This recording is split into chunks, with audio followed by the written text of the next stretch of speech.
राज्यातील शेतकऱ्यांसाठी आज मंत्रिमंडळामध्ये महत्त्वाचे निर्णय घेण्यात आलेले आहे। त्यामुळे बातम्या शेवटपर्यंत बघा, कुठेही स्किप करू नका। चॅनलवरती पहिल्यांदा आला असाल तर चॅनलला सुद्धा सबस्क्राइब करून घ्या। कोकण घाटमाथ्यावरती जोरदार पाऊस झालेला असून कोकणामध्ये अनेक ठिकाणी जोरदार पाऊस पडलेला आहे। अनेक ठिकाणी अतिवृष्टी सुद्धा झालेली आहे। गुरुवारी सकाळी 8 पर्यंत राज्यामध्ये 113 मंडळामध्ये अतिवृष्टी झालेली आहे। त्यामुळे ओढे नाल्यांच्या पाणी पातळीमध्ये सुद्धा पुन्हा वाढ होऊन धरणातील पाणी पातळीमध्ये सुद्धा वाढ होऊ लागलेली आहे। भारतीय कांद्यापेक्षा पाकिस्तान चीनच्या कांद्याला मागणी वाढली। केंद्राच्या अस्थिर धोरणाचा फटका बसत आहे, कारण केंद्र सरकारने कांदा निर्यातीला प्रोत्साहन देण्याकरता पावले उचलायला पाहिजे। कांदा निर्यातीवरती 5% प्रोत्साहन अनुदान द्यायला हवे। निर्यातीच्या बाबतीमध्ये शासनाने स्थिर धोरण आवश्यक आहे, अन्यथा पुढील वर्षी कांदा लागवडीचे क्षेत्र कमी होऊ शकते। यूपीमधील शेतकऱ्यांच्या नावे नांदेडमध्ये पीक विमा 40 सुविधा केंद्र चालकांवरती गुन्हा दाखल करण्यात आलेला असून त्यामध्ये 9 जण परळीचेच आहे। राज्यामध्ये निराधार वाढले, अनुदान घटले, खर्च घटल्याने गरजूंवरती परिणाम होण्याची शक्यता व्यक्त केली जात आहे। शेतकऱ्यांना सरकार काही फुकट देत नाही, मंत्री स्वतःच्या खिशामधून मदत देतात का? विधानसभेमध्ये कर्जमाफीवरून विरोधकांचा जोरदार प्रहार। समिती नको, कर्जमाफी करा, असे वडेट्टीवार यांनी म्हटले। ते काय म्हटले सविस्तर माहिती जाणून घेऊया। निवडणुकीमध्ये कर्जमाफी देऊ असे महायुतीने आश्वासन दिलेले होते, मात्र आता कर्जमाफीसाठी समिती नेमण्याची भाषा वापरली जात आहे। शेतकऱ्यांना समिती नको तर कर्जमाफी करावी, अशा प्रकारची मागणी काँग्रेस विधिमंडळ नेते विजय वडेट्टीवार यांनी विधानसभेमध्ये विरोधी पक्षाच्या प्रस्तावावरती बोलताना केली। नुकसानग्रस्त शेतकऱ्यांना निवडणुकीआधी कोरडवाहू पिकासाठी 13,500, बागायतीसाठी 27,000 तर फळबागांसाठी 36,000 रुपये इतकी मदत 3 हेक्टरपर्यंत निश्चित होती, ती आता कोरडवाहूसाठी 8,500, बागायतीसाठी 17,000 आणि फळबागांसाठी 22,000 इतकी कमी करण्यात आलेली आहे।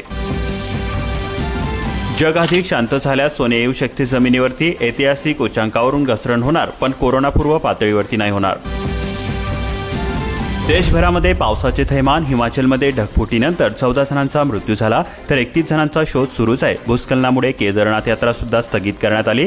9 जुलैपर्यंत महाराष्ट्रामध्ये मुसळधार पाऊस सुरू राहणार। पावसाचे टायमिंग हुकले। बुलढाणा जिल्ह्यामध्ये मूग उडदाचा पेरा 65% घटला। ज्वारीची पेरणी केवळ 60% झाली। कापसाच्या सुद्धा पेऱ्यामध्ये घट झालेली असून कृषी विभागाचा अहवाल सादर करण्यात आला। 1,550 रेशन दुकानदारांना मोठा दिलासा मिळाला। थकीत 12.89 कोटी रुपयांचे वितरण मार्गी लागले। 5 महिन्यांच्या प्रतीक्षेला पूर्णविराम भेटला। रानडुकरांचा हैदोस, अंकुरलेले पीक सुद्धा उद्ध्वस्त केले। जलम, माटरगाव, कुरखेड, खेरडा परिसरामधील शेतकरी झाले त्रस्त। शेतकऱ्यांच्या माथी नको असलेली खते, कृषी विभागाचे दुर्लक्ष, बळीराजाला आर्थिक भुर्दंड। 46 महसूल मंडळामध्ये वीज झटकाव यंत्र स्थापनेची तयारी करण्यात आली। जिल्हा प्रशासनाची माहिती। सार्वजनिक बांधकाम विभागाचे अंदाजपत्रक वरिष्ठ स्तरावरती। फळपीक विमा 2 फळबागांच्या सहभागासाठी उरले 2 दिवस। वाशिम जिल्ह्यातील शेतकऱ्यांना लाभ घेण्याचे करण्यात येत आहे आवाहन। अनुदानातून तेलबिया प्रक्रिया युनिट उभारा, व्यवसायातून मालामाल व्हा। पामतेल लागवडीसह शेतकरी वर्गाला देणार प्रोत्साहन।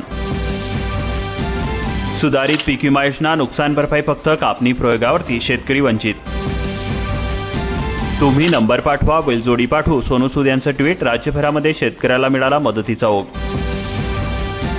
या वृद्ध दाम्पत्याची मुख्यमंत्री कार्यालयाने फोन करून माहिती घेतली। कृषी मंत्री माणिकराव कोकाटे यांनी कृषी अधिकाऱ्यांना शेतकरी अंबादास पवार यांच्या घरी पाठवून फार्मर आयडी काढून शेती अवजारांसाठी मदतीचा प्रस्ताव मांडला। सहकार मंत्री बाबासाहेब पाटील यांनी त्यांच्यावरती असलेल्या खर्चाची परतफेड आम्ही करू, तसेच मुलांसाठी नोकरीचा प्रयत्न करू आणि लेकरांच्या शिक्षणाची हमी दिली। खरीप हंगामासाठी पीक विमा योजना सुरू करण्यात आलेली असून 31 जुलैपर्यंत योजनेमध्ये शेतकरी होणार सहभागी। धारूर तालुक्यामध्ये डाळिंबांच्या बागांना तेल्यामुळे अखेरची घरघर, शेतकरी मेटाकुटीला उपाय करून सुद्धा उपयोग होईना। हिंगोली जिल्ह्यामध्ये पेरणी आटोपत आली, पण पीक कर्ज वाटपाचे घोडे अडलेले। शेतकऱ्यांमध्ये नाराजीचे सूर। यंदा सुद्धा कर्ज वाटप फसण्याची शक्यता वर्तवली जात आहे। मुख्यमंत्री सहायता निधीमधून 5 रुग्णांना मदतीचा हात। 13 गरजू रुग्णांनी मदतीसाठी दाखल केले आहेत अर्ज। वादळामध्ये सापडलेल्या केळीचे दर गडगडले। जळगाव, मध्य प्रदेशातील बरहमपूर आदी भागामध्ये केळीला 1400 ते 2,500 रुपये प्रति क्विंटल असा उत्कृष्ट दर मिळत आहे। कुठे आहेत नेते? शेतकरी जलसमाधी घेत आहेत। वाढूसाठी लाभार्थी नदीमध्ये करतायत आंदोलन। आंदोलनाचा दिवस। केदारखेडा, देवमूर्ती येथे शेतकऱ्यांचे जलसमाधी आंदोलन। गल्हाटी नदीपात्रामध्ये एकाने घेतले पुरून। कोट्यावधी रुपयांचा निधी मंजूर प्रकल्प रेंगाळले. प्रशासनाची मत्स्य योजनेमध्ये दिसते उदासीनता. मत्स्य संपदा योजनेचा लाभ मिळाला फक्त मोजक्यांनाच. जाफराबाद तालुक्यामध्ये युरियाचा तुटवडा. शेतकऱ्यांची पिके धोक्यामध्ये. तालुक्यात 63,000 हेक्टरवरती खरीप पिकांची पेरणी. शेतकऱ्यांच्या तुलनेमध्ये सर्व खतांचा साठा कमी. वडीगोद्री परिसरामध्ये अतिवृष्टी अनुदानांचा मार्ग झाला मोकळा. शेतकऱ्यांना मिळणार 3 दिवसांमध्ये व्हीके नंबर. शक्तीपीठला तीव्र विरोध केला जातोय. शेतकऱ्यांनी भूसंपादन अधिकाऱ्यांना माघारी पाठवले. बागायती जमिनीसाठी शेतकऱ्यांचा संघर्ष सुरूच आहे.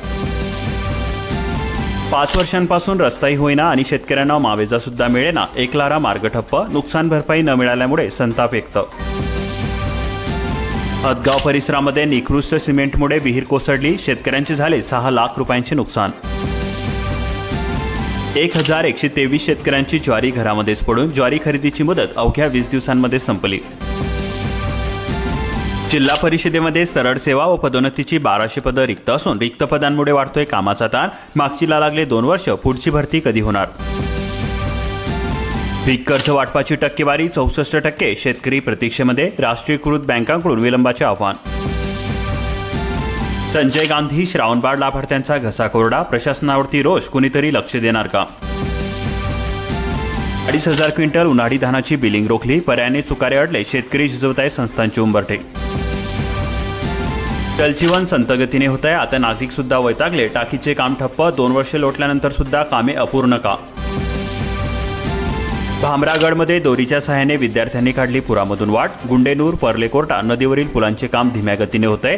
पर्यायी रस्ता सुद्धा वाहून गेल्यामुळे रहदारी प्रभावित.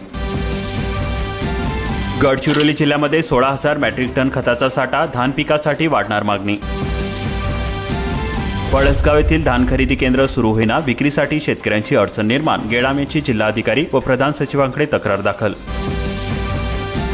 हंगामाच्या सुरुवातीला युरियाची टंचाई. युरिया येतोय तर जातोय कुठे? शेतकऱ्यांना बसतोय आर्थिक भुर्दंड. स्टॉकची करणार पडताळणी.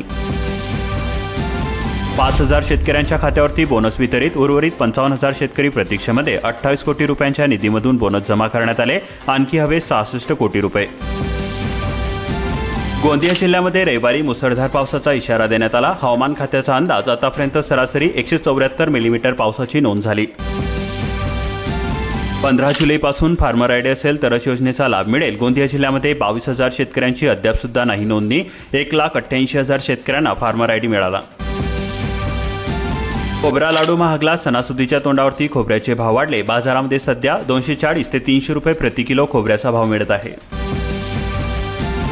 30 जुलैपर्यंत आता काढता येणार पीक विमा. खरीप हंगामासाठी पीक विमा योजना. शेतकऱ्यांना भाग घेण्यासाठी मोठी संधी. नागपूरमध्ये ढगांचा दिवस. सरींची सायंकाळ. रात्री मुक्काम. रात्री 8:30 पर्यंत 17.6 मिलीमीटर पावसाची नोंद झाली. 24 तासांमध्ये हलका ते मध्यम पावसाचा अंदाज व्यक्त करण्यात आलेला असून पुढच्या 24 तासात सुद्धा पाऊस बरसणार. अंगठा घेतला. 3 महिन्यांच्या आत रेशनसाठी माराव्या लागतात चक्रा. काही दुकानदार करतायत अडवणूक. शासनाच्या उद्देशाला सरताळ. जलस्रोत अद्यापही ताणलेलेच. निम्नवर्धा प्रकल्प वगळून धरणामधील पाणीसाठा 50% खाली.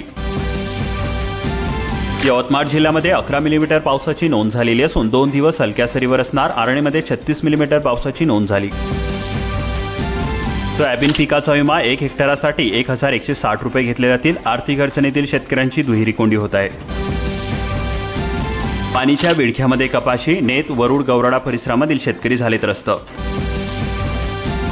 पंचगंगा पुन्हा पात्राबाहेर. 50 बंधारे पाण्याखाली गेले. धरणाच्या पाणलोट क्षेत्रामध्ये धोधो पाऊस झाला. जिल्ह्यातील लघु तसेच मध्यम प्रकल्प भरले. पंचगंगा इशारा पातळीकडे. लाडक्या बहिणींची होणार नागरी सहकारी पतसंस्था. स्थापन. मार्गदर्शनासाठी पालक अधिकारी सहाय्यक यांची नियुक्ती. और कृषी पंपाबाबत मोबाईलवरूनच करा तक्रार. यापूर्वी संकेतस्थळावरून करावी लागत होती तक्रार.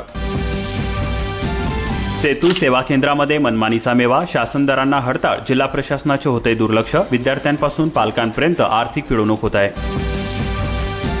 जावडी तालुक्यामध्ये ओला दुष्काळाची होते मागणी. आम्ही जावडीकरांचे तहसीलदारांना देण्यात आले निवेदन. पेरण्या रखडल्या. बोगस औषधे खत प्रकरणी कृषी केंद्रांवरती गुन्हे नको. उत्पादकांवरती कारवाई करावी. मनोज घोरपडे यांची मागणी. अधिवेशनामध्ये मांडला औचित्याचा मुद्दा. नैसर्गिक आपत्तीसाठी जालना जिल्ह्याला 15 कोटी रुपयांचे अनुदान. डीबीटीद्वारे 9,277 शेतकऱ्यांना होणार निधीचे वितरण. अतिवृष्टीमुळे नुकसानग्रस्त शेतकऱ्यांना हेक्टरी 25,000 रुपयांची मदत द्या, आमदार राठोड मागणी. आयुष्यमान कार्ड असेल तरच 5 लाख रुपयांपर्यंत मोफत उपचार मिळणार. चाकूर तालुक्यामध्ये 98,500 नागरिकांनी काढले कार्ड. हेवाटाचा रस्ता बंद, रणरागिणी पेटला. केदारखेडा येथे शेतकऱ्यांचे रस्त्यासाठी जलसमाधी आंदोलन, आश्वासनानंतर उपोषण मागे घेण्यात आले. अतिरिक्त सूट केवळ स्मार्ट मीटर धारकांना, जुन्या मीटर धारकांना करावी लागणार प्रतीक्षा. कांदा उत्पादन वाढीस होईल AI तंत्रज्ञानाची मदत. डॉक्टर विजय महाजन. दोडीमध्ये कृत्रिम बुद्धिमत्ता तंत्रज्ञान परिसंवाद कार्यशाळा संपन्न झाली. चांदोली धरण 76% भरले. जून महिन्यामध्ये 1080 मिलीमीटर पावसाची नोंद झाली. 34 दिवसांमध्ये 1200 मिलीमीटर पाऊस झाला. महागाव परिसरामध्ये दुबार पेरणी ही वाया गेली. सोयाबीन, ज्वारी, भात, भुईमुगाचे उत्पादन घटण्याची शक्यता वर्तवली जात आहे.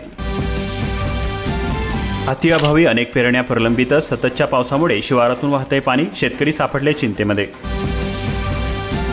फळबाग लागवडीची शेतकऱ्यांना फवारणी. जयसिंगपूर शासकीय रोपवाटिकेमध्ये 16,000 रोपे सज्ज. शिरोळ हातकंगलेमधील नागरिकांना मिळाला लाभ. कोल्हापुरामध्ये अतिवृष्टीमध्ये 10 वर्षांमध्ये 5 पट वाढ झालेली असून घाटमाथ्यावरील तालुक्यांसह शहरामधील वृद्धी. कमी वेळेमध्ये जादा पावसाने शहरामध्ये फ्लॅश फ्लॅटचा धोका. कर्जमाफीची बळीराजाला आशा. सहकारी सेवा संस्थांची मात्र दशा. शासकीय घोषणेची प्रतीक्षा. कर्जवसुलीमध्ये 10-15% घसरण. रत्नागिरी जिल्ह्यामध्ये पावसाचा जोर वाढला. 4 दिवस ऑरेंज अलर्ट जारी करण्यात आलेले असून जगबुडी, कोदवली नद्या इशाऱ्याच्या पातळीवरती. पीक फवारणीसाठी युवकांनी तयार केला अनोखा रोबोट. दिंडोरीतील 17 वर्षीय 3 युवकांचे अभिनव संशोधन. कोयना धरणामध्ये 60 TMC पाणीसाठा. विभागामध्ये पावसाची रिपरिप सुरू असून पाणीसाठा 2.93 TMCने वाढला. इकडे संततधार धरणामधून विसर्ग वाढला. वेण्णा व कृष्णा नदीच्या पाणी पातळीमध्ये वाढ झालेली असून सतर्कतेचा इशारा देण्यात आला.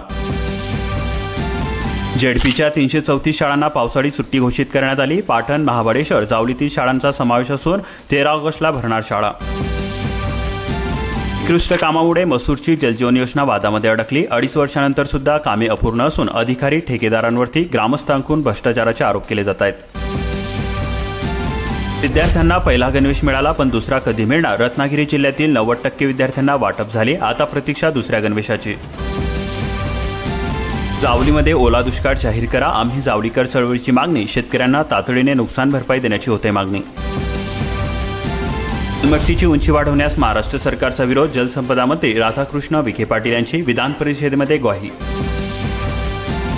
चांदोली धरणाचे दरवाजे आज उघडणार. पावसाची संततधार कायम. नदीकाठच्या गावांना सतर्कतेचा इशारा देण्यात आला.